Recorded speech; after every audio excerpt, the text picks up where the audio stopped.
Good evening and welcome to Young Climber. We have returned once again with yet another unique story right here in the kingdom of Eswatini. Today's guest is testament that the world is certainly your oyster, but there is no place like home. Joining us today, we have Mhlonishwa Mabuza, joining us to unpack his professional journey, going all the way overseas and returning home to give of what he has learned and share the knowledge with Eswatini. Mr. Mabuza, welcome to Young Climber.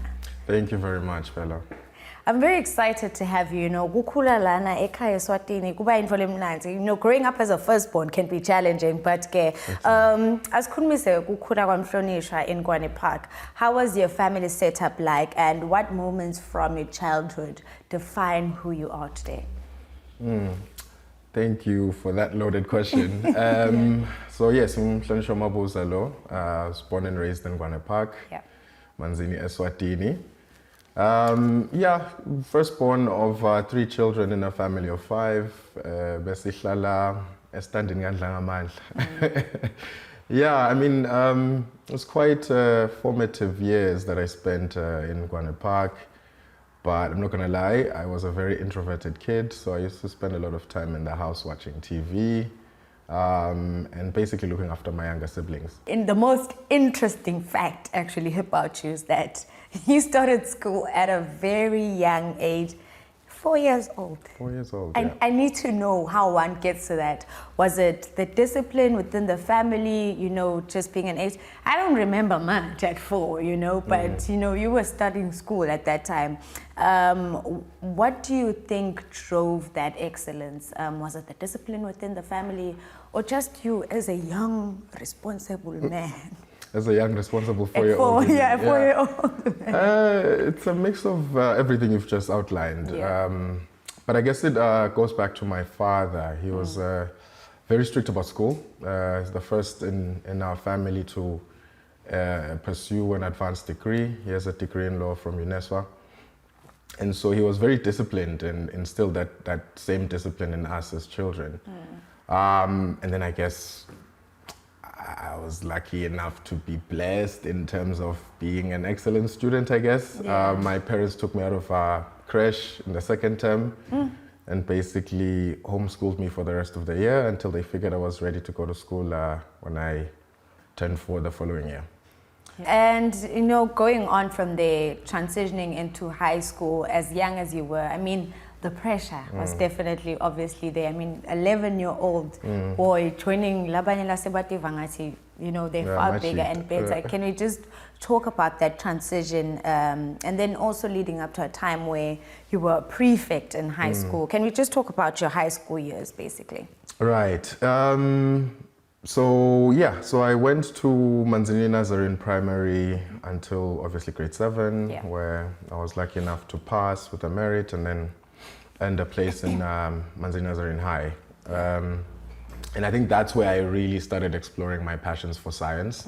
I have a few teachers that were very, very inspirational in my journey.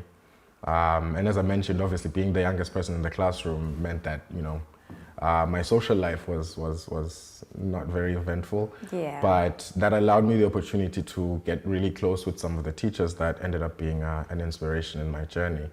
I had a few, maybe not useful to mention names, but one particular teacher who saw my innate... You definitely can. I mean, they deserve all the credit. Shout out Miss B. Yeah. Yes, Miss B was at Nazarene. She basically molded me into a model biology student. Gave me a lot of unwanted attention amongst my classmates, being the youngest person in the classroom and being the teacher's pet, obviously. But it's those relationships with the teachers that inspired quite a lot. I wasn't a very athletic student, so a lot of my extracurricular activities were just, I'd be buried into books. Until the same teacher inspired me to join the science fair, where I excelled and got the gold medal, which was exciting for the Kabishi. I'd say that my experience in Manzini Nazarene High really, really gave me the push in the right direction to pursue a career in science. Beautiful. And then after that, at only just the years matter so much. At this point, I hope so. At just 16 years old, you know, you left Eswatini for United World College in New Mexico. Today, Sati Waterford Kamhlaba, UWC wethu. Can you take us back to, before we just talk about the transition, the moments leading up to the opportunities? Because people think everything should be handed to you, you know, on a silver platter. How did you come to a point where you were admitted to go there? Right. Okay, so I mean, it wasn't all easy. The first few years in high school were quite challenging. Yeah. Form 1, Form 2, Form 3, I was still adapting. You know, being in high school is obviously much more different than being in primary. Much older people in high school, a lot of things to get used to. Yeah. So my grades weren't all that excellent until I got to Form 3, where I really started pulling up my socks. Got to Form 4, and then I started really competing. I was in the top 5. Top 2 in some instances. And so end of Form 4, I got elected to become the science prefect. And then you got Form 5, so I started Form 5. You know, I'm looking forward to writing my final exams and hopefully making a name for myself nationally. Ngisehledi a hostel because Nazarene besiboda sonke from Form 4 to Form 5. Yeah. My father comes for a visit on some random weekend early on, I think it's in March, and he says that he saw an advert in the newspaper for the application at Waterford. Like, Told you your parents were smart. Yeah, no, I'm not gonna lie. I credit a lot to my parents. It's definitely a blessing. And so he says that he saw an application at Waterford and I should try, even though at the time it was only open to Form 5 graduates. Yeah. But then he believed in me so much, and I was like, okay, cool, let's do it. so we go. I pass the exam very well. I get invited for an oral interview, and mind you, this is the first time I'm having a sort of one-on-one interaction with a white person. Yeah. It's never happened for me before. I walk into this. The principal's office, or was it the conference room? I don't remember. But an oval table with just white faces all around, and You're like, oh little old me at the end. Yeah. But it went very well. So much so at the end of that interview, the whole time I'm thinking I'm applying to Waterford. At the end of the interview, Mr. Noda, the principal at the time, says, if we offered you a trip to the United States in August, would you go? And I said, well, yeah, obviously. It's March, in August. In August, it's March. In my final exam of that year. Yeah. Yeah, and so then I just said yes, and then went home, told my dad, and he was very excited. And then the months between March and April just flew by. And yeah, got on the flight and went to start my new life in New Mexico. Beautiful. And now let's talk about just the transition getting there. How was the life for you? How did everything change? Because I'm sure it did. Like, it definitely did. Majorly. I mean, like I said, up until then, all I knew was my little corner of Eswatini and the few books that I'd been reading up until then. Yeah. And so obviously it goes without saying that I was very excited, very excited. I get there only to be met with some of the smartest people from all over the world. So you can imagine the shock, you know, being a proverbial big fish in a small pond, and then all of a sudden, you know, meeting people that are miles ahead of you. I think on the one hand, it was a shock because I had to learn new skills to try and catch up. I mean, I'll make an example. Up until then, maybe I had like 2 semesters of learning how to use a computer, and all of a sudden all of my learning is on the computer. Yeah. So now I have to learn new skills to try and keep up with the curriculum. But I think beyond the educational aspect, at least in the classroom sense, I learned quite a lot being exposed to different people from different cultures. Yeah. My school had 70 different countries represented. One of the key experiences in that period of 2 years our orientation, about 2 days after you land, they would take us into the wilderness. Yeah. So we'd hike for about 2.5 days and camp in the wilderness. First time ever experiencing anything like this. And I think that's where my foundations for the person that I am now were really set. Yeah, because I learned quite a lot about soils and ecosystems and such. Yeah. You know, your story with the USA then continued. You earned your bachelor's degree at Lake Forest College, rather. What was university experience like for you then? Again, more culture shocks. More opportunities for cultural exchange. What was unique about the school that I went to was that it wasn't very large relative to the other institutions that are in the United States. So I think this formed a very good nursery for the development of someone such as myself with very broad interests, especially within the sciences. Because had I gone to a different institution, I feel like I would have been bottlenecked towards what I had initially intended to study. And so the beauty of the institution that I went to was that it allowed free thought, it allowed experimentation and multidisciplinary education, which is something that I value, because I really do believe that in the day and age that we live in, it's important to have a variety of different skills, because the world requires us to be much more adaptable than ever before. So I feel like for me the biggest takeaway from that particular institution was adaptability. And I mean, I had access to world-class professors, but in a very comfortable, slow-paced environment, which is very good for creatives such as myself, I guess. And you know, at this point in time, I think there was, I'd say, a devastating turning point while you were still in the USA. You then lost your mother. How did this loss then reshape, you know, your sense of purpose?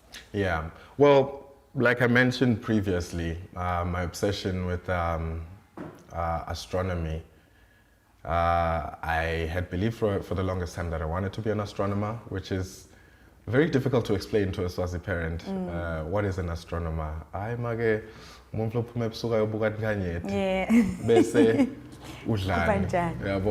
It's very difficult for somebody coming from my context. But then my parents very skillfully guided me towards something more practicable, something more profitable, which is medicine, I guess. And like I mentioned before, biology, chemistry, and the sciences in general were a skill set of mine, so it made sense. So when I went to Lake Forest College, that was my intention, to study medicine. I did so for the first year, and as a prerequisite for that same degree, I had to study physics as well. And then physics, I'm like, this is the thing that I'd walk kilometers for. And you're like, and so I flipped and well, actually before I get there,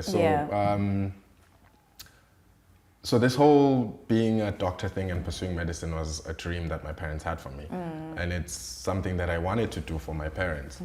And so when I lose my mom in that year, 2012, if I remember correctly, that was a major shock, as I'm sure it would be for anybody in that position. I was 18 years old, by the way.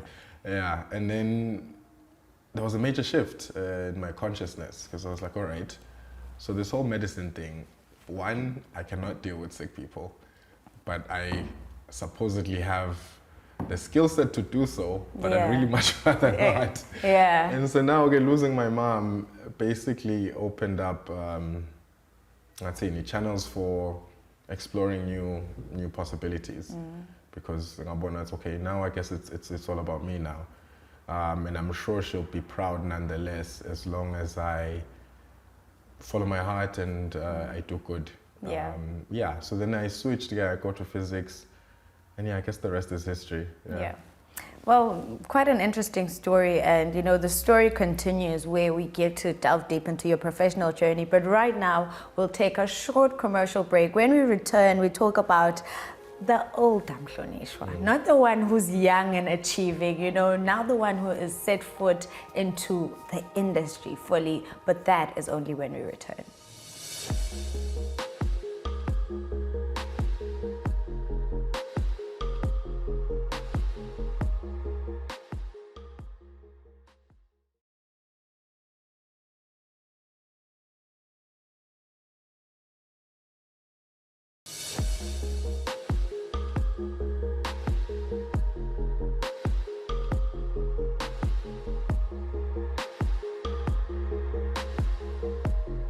Welcome back. If you just tuned in, you are tuned into Young Climber, and today we are hosted by Espino Restaurant, situated all the way in Stegi, Konalana Ekaya, Eswatini, behind the Lubombo Mall, where they offer a fine dining experience where you can come with your family, or if you want to have corporate lunches or just lunch with friends, this is definitely the place that you need to check out. I know,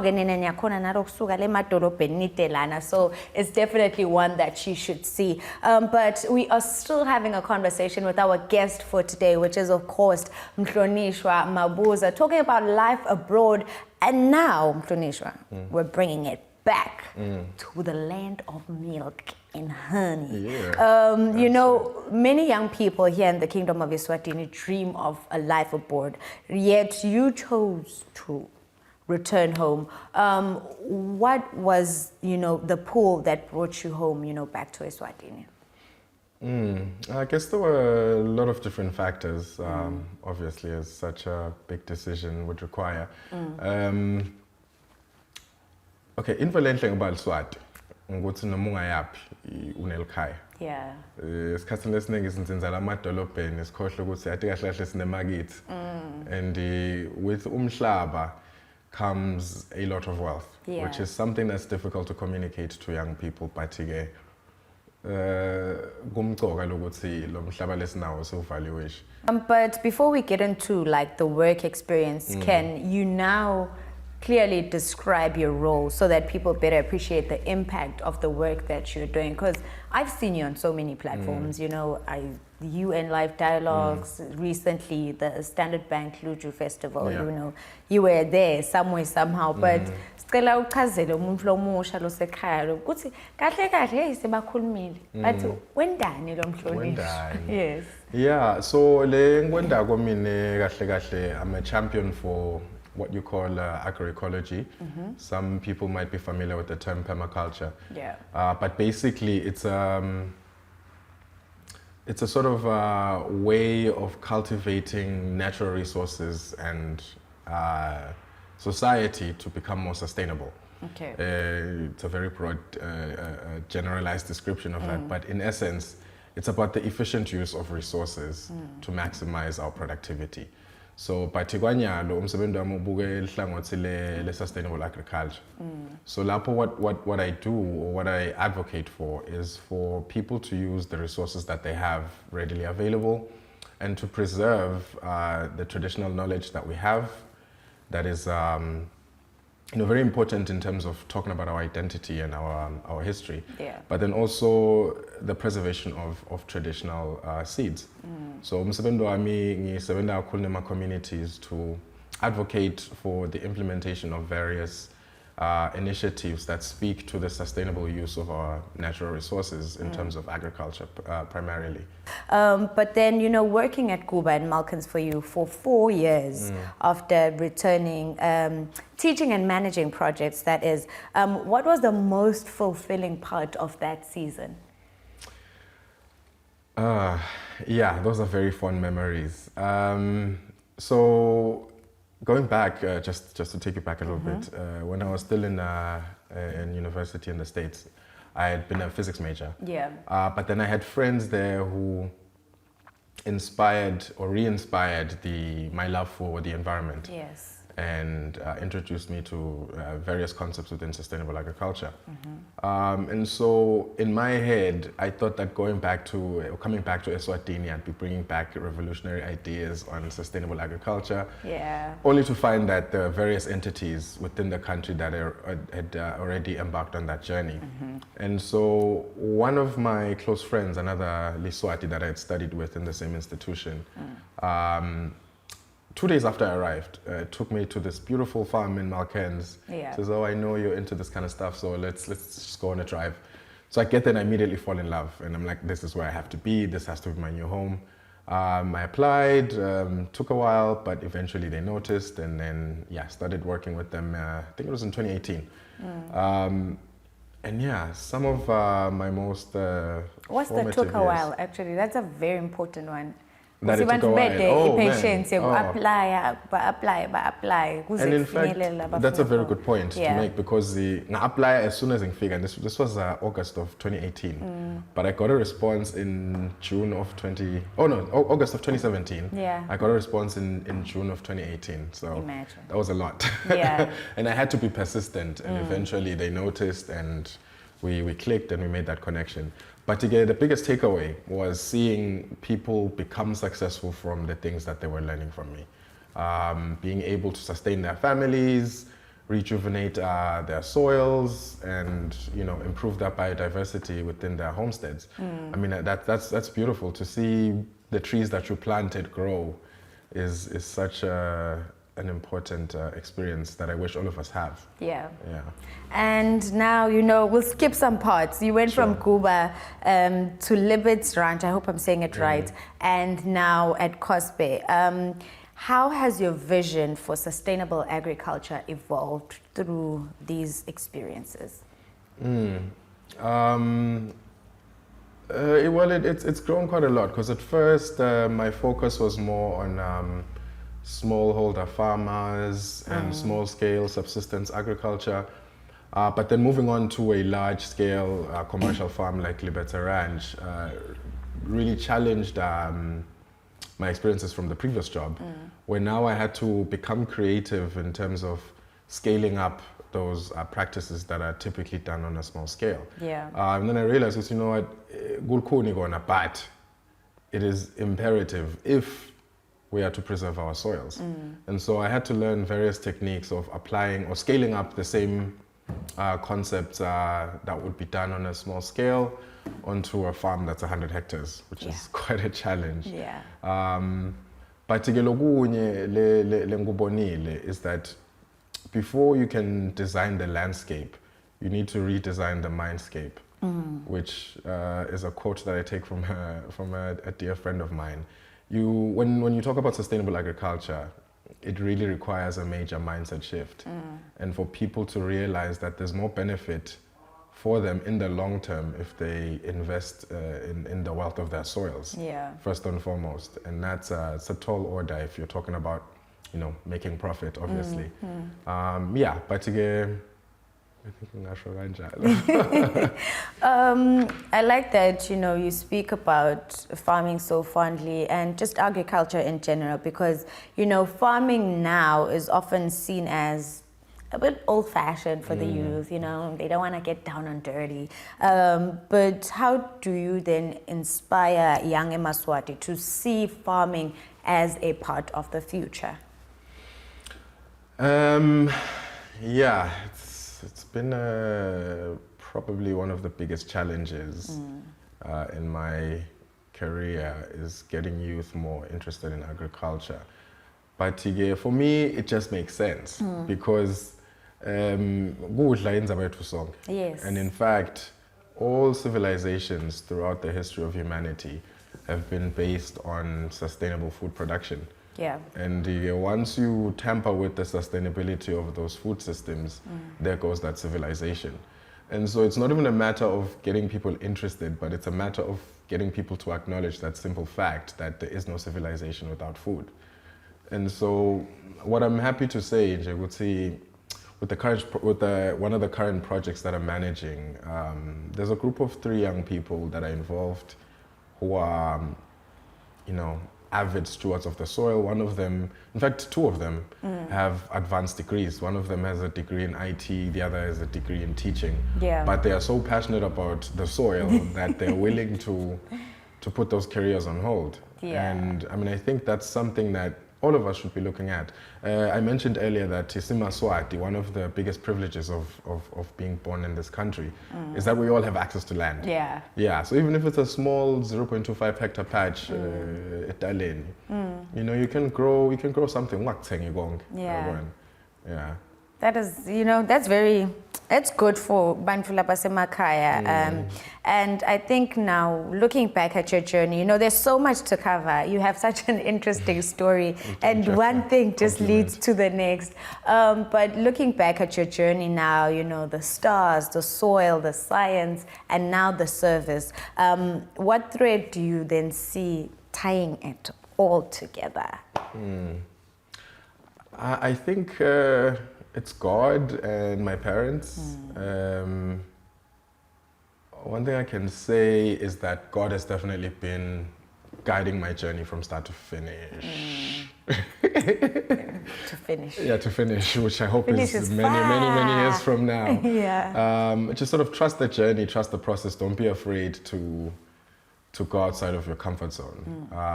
Because, you know, if I had been afraid to go outside of my comfort zone, I'd probably be doing something that I'm not very passionate about, you know, dreading every morning when I wake up. But yeah, very important career. My sister's a nurse and she's very good at it. Yeah, but I mean, for you, it would have been like, yeah, for me, it would have been, no, being glue. Yeah. So I think it's, you know, God, respecting your parents, trusting the process, which is very important, and then not being afraid to dream big and to challenge your beliefs. Yeah. Because challenging your beliefs is definitely one way to grow, and there's been many instances in my life where my belief systems have been challenged, and I think I've benefited from that quite a lot. Yeah. Yeah. I think maybe the final question might just be, you know, a repetition of some of the few things that you have said, but finally, when the next generation looks back at your legacy, how do you hope they'll see, or what do you hope they'll say about Mhlonishwa Mabuza? So I think what I'd hope to be remembered for would be to create platforms that allow Eswatini to express their creativity to the fullest. One platform that I'm very proud of is the Makers Market at Kuba, which is basically a marriage of the arts, the environment, and agriculture. So it's those kinds of things that I hope to continue to develop for many Eswatini, and eventually get, or rather to contribute towards getting Eswatini to become a place where nobody ever wants to leave. Yeah. All right, beautiful. And thank you so much. That was such an interesting and inspiring story. Also, thank you for making time to come and share your personal life and your professional life with us here on Young Climber. We can only wish you the best, you know, going forward. And you know, when I look back, I want Mhlonishwa Mabuza to be the change maker. Lo wasifundisa ngesoil. Now I'm interested, you know. Now I'm very, very interested, because we all have access to land, like you said, and I think that's something that we can use, fortunately for us, Lanika Eswatini. But thank you so much for joining us, making time. Wish you all the best for the future. Thank you very much. It's been a pleasure. All right, Ibabugile Makaya, that was, of course, Mhlonishwa Mabuza. It was such an inspirational story, you know, journeying through loss and not giving up one bit. And now he is here to change the country of Eswatini. But Kelogunye Lesnakbonga is our beautiful host for today, which is, of course, Espino Restaurant, all the way in Stegi. But apart from that, you know, now I have to love you, I have to leave you. Until next time, it is good night and God bless.